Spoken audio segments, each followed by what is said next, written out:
Hello, my name is Pylon John, and welcome back to Montmaquis, which seems to be flickering a lot today. Anyway, our RCI meter shows a significant amount of industrial demand, and our unemployment rate is still pretty high, so I think we're going to tackle that by building some new industries today. We don't have any demand for offices right now because, well, our education system still kind of sucks. We've got uneducated, poorly educated, and educated residents, but essentially no well or highly educated residents at all. What industries are most needed in our city? Well, if we take a look at our production tab, we can see that the only material we have a surplus of is wood. But I think today we're going to tackle oil and ore, maybe coal. But let's start with some more generic industrial zones. We've got most of our industry up here right now, and a little bit over here, and some down here by the farms. Now, where can we put more? What I'm gonna do is build my road network up through here, and then I can put some more industrial zoning, at least temporarily, in there. The first step is to flatten out this area, which actually dipped back down a little bit right before reaching the mountains. Oops, that's better. No, relax, I'm not placing residential zoning here. I'm actually going to dezone the industrial that's already there on Chemin Dauphiné, which is eventually going to be an elevated highway. But for now, I'm just going to trim this road back so I can even out the terrain here too.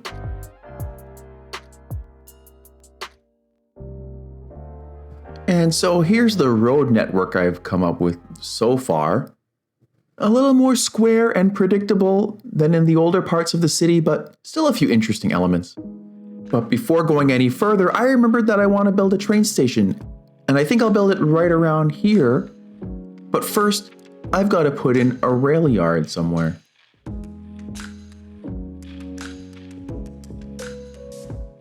How about up here, in this little dimple in the mountainside? The terrain doesn't look too bad. I'm gonna need to buy some more map tiles for this. I've been pretty stingy with these. I still have 46 of them. I'll spend 2, maybe a third, and get that one as well. And here is our completed rail yard. Pretty spiffy.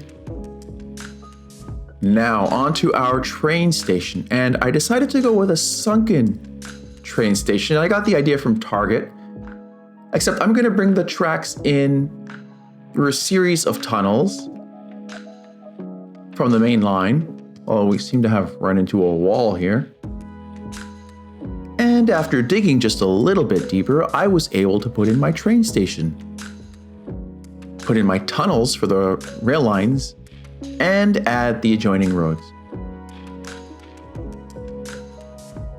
Now I just need to finish connecting my train station to the railroad going through the north of the town.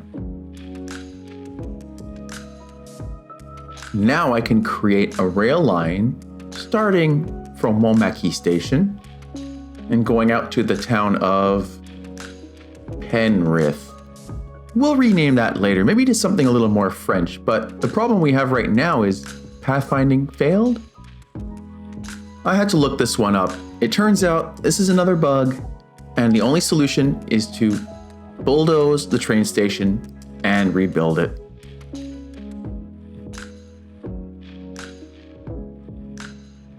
But where did this weird lump come from? Do you notice how the tracks here are crossed? Apparently that was missing the first time around. And it's still missing on the third track, but I guess I'll deal with that later. Now I can complete the rail line out to Penrith and back.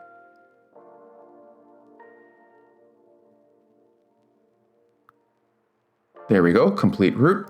And then we'll create another one to our other neighbor over here in Alberbeauty. So with trains finally coming and going from Montmaquis station, I decide it would be a good idea to add some more parking. We haven't yet unlocked parking spaces, so let's go and do that.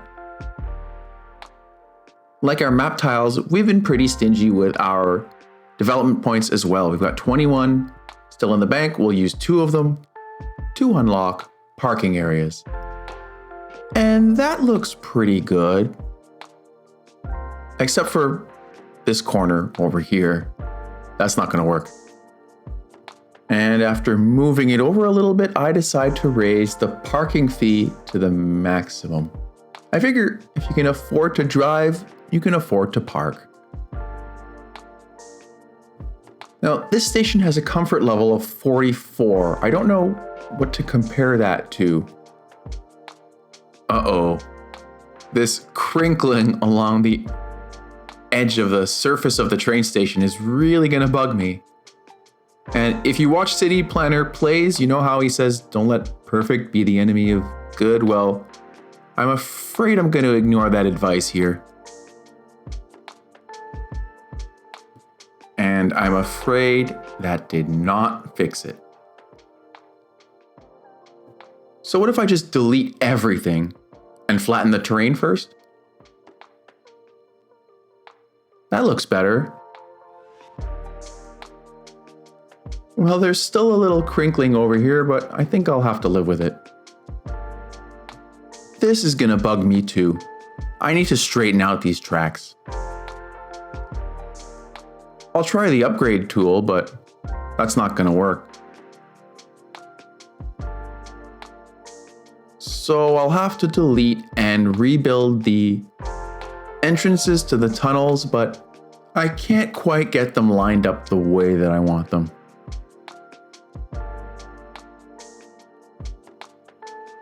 There, that looks better.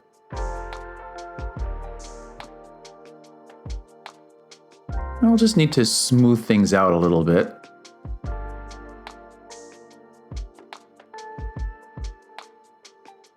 I'll put in a park across the street and use dev mode to customize it, but it's much too big. I'll get rid of it later. Hey, you know what we haven't done in a while? We haven't checked in on Menna, so let's go and see what she's up to. It looks like she's married to Jackie Fox. Well, congratulations, Menna.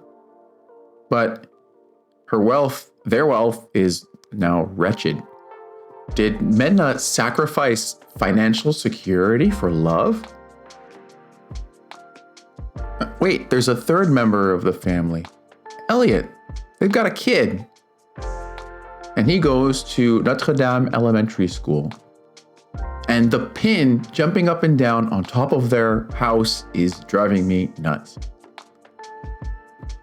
Oh, actually, this is their house over here. 219 Rue des Glières.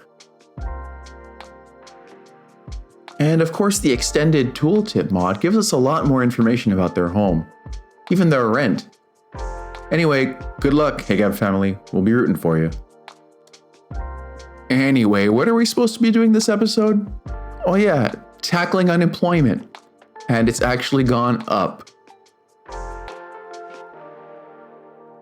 Now that we've extended our road layout, I think it's about time to add some industrial zoning. We can add it right around our geothermal power plant. No need to worry about polluting the underground water reservoir. The plant has already done that. And while we're at it, let's check out air and ground and noise pollution. Just zoning this little bit along Boulevard des Martyrs has already dropped our unemployment rate to 20.9%. So that's a good start. Now it's 20.8, 20.7. It's in free fall here, folks. Like I said, this park is just way too big for this location, so let's get rid of it. And all of the detailing that I added using dev mode. I think this small plaza is a more appropriate size. How about we keep chipping away at our unemployment rate by zoning here, and maybe over here, and over here, and also down here. And yep, our unemployment rate is now down to 18.2%. And how about another row of industrial zoning down here by the farms to help us process what's being produced there, even though we're still in deficit for everything except wood. Our forestry industry continues to do very well.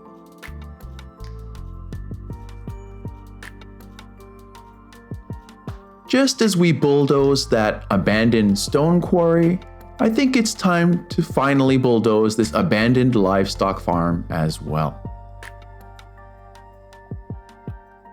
Our unemployment rate is now at 12.3% and falling. There's still demand for industrial zoning, so let's keep going.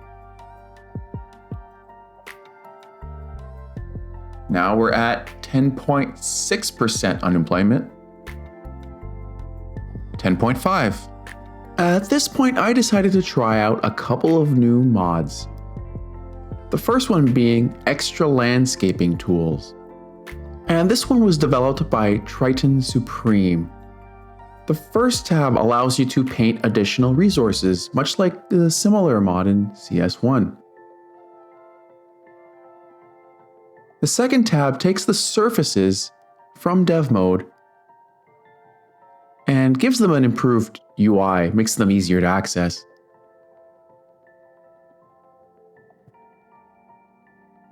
I drew out a few of those surfaces here. Now we'll move on to the second new mod, which is Anarchy, and there are 4 tools here. The first, allowing you to delete sims or vehicles. The second, bypass confirmation, disables the prompt when you want to demolish a building. Third, target markers, shows and exclusively targets markers and invisible roads. So you can use this to see and delete invisible roads, which is a pretty cool hidden feature, no pun intended, that I look forward to playing around with. The last tool mode, target surfaces, allows you to see and delete surfaces with just one click. So you don't have to go deleting every single node around the edge of the surface to get rid of it. See, simple. Apparently, it'll even let us delete surfaces that are included inside of assets like this high school. With so much demand for low-density residential, maybe we can do over here like we did in the old town and just put some in temporarily. Apparently, this area isn't really suitable for it, but hey, it's developing anyway, so let's zone some more. I also want to finally put in my city hall, and I think I found just the right spot for it. Right here. I'll just have to delete this small street here and flatten things out. I'll back it away from the road a little bit to try to avoid that crinkling at the edge of the surface. And we hit milestone 10, small city. So this is the last milestone at which we unlock a new type of zoning. We have all zoning types unlocked now with high density offices. We still don't have much demand for offices, but we'll get to that soon enough. Okay, back to our city hall. I decided to forego the city planning offices for now, but add the city court. Maybe it'll help us reduce our crime rate. Thanks to the extra landscaping tools mod, I can extend these surfaces without having to go through dev mode. Here's the view as you approach City Hall. I'll straighten this street out later. But first, I'd better upgrade a few of them to 4-lane roads. These will be pretty important collectors later on. When I put this park in, I didn't add any extra pedestrian paths because I didn't think it would look very good, but now that we know about invisible pedestrian paths, we can put those all over the place and increase the walkability of our city. We can even link them to existing pedestrian paths inside of assets. I was hoping that I might even be able to use the Anarchy mod to delete the fence around this park, but no dice. Next, we're going to move on to developing the oil and mining industries to the south of our town, and we'll start by buying up all of these map tiles. And this one too.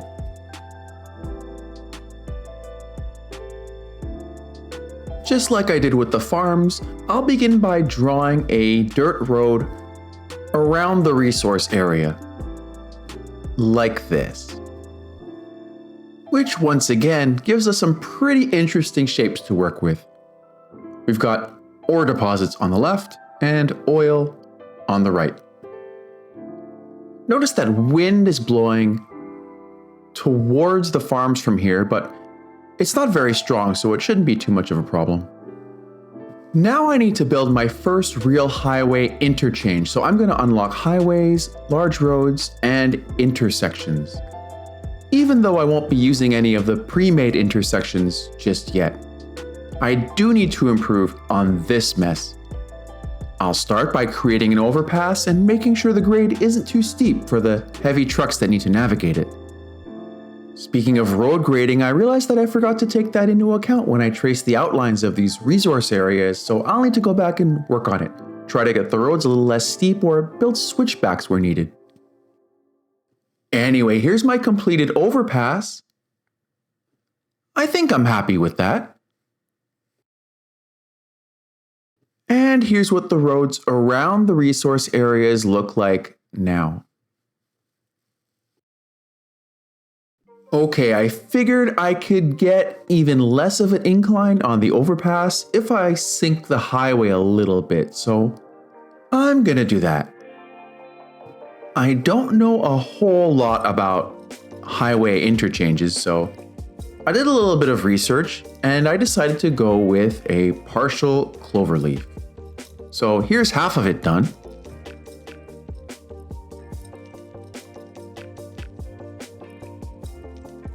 And here's the other half of my modified cloverleaf design. The presence of this parallel road running so close to the highway is what required me to be a little creative here. I'll keep playing around with this, but I think we've got a pretty interesting road network up here. Time to put in our first ore mine on this dirt road here.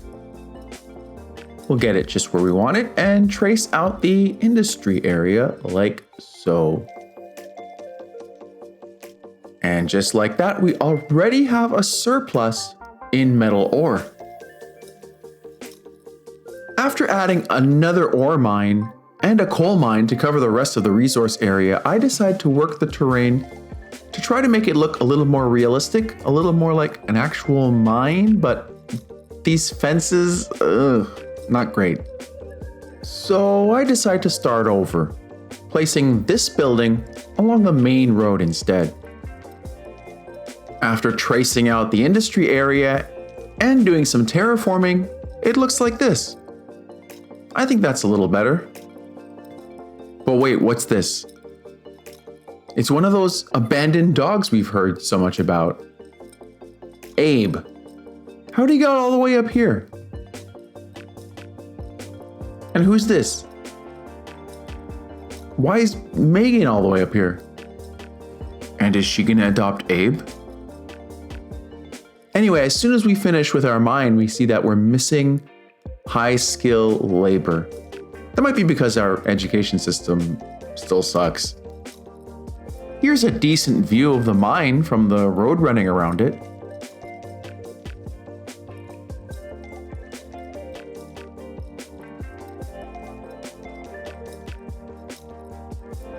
And we now have a small surplus of metal ore, 58.2 tons per month, which is more than our surplus of wood. What happened to our forestry industry?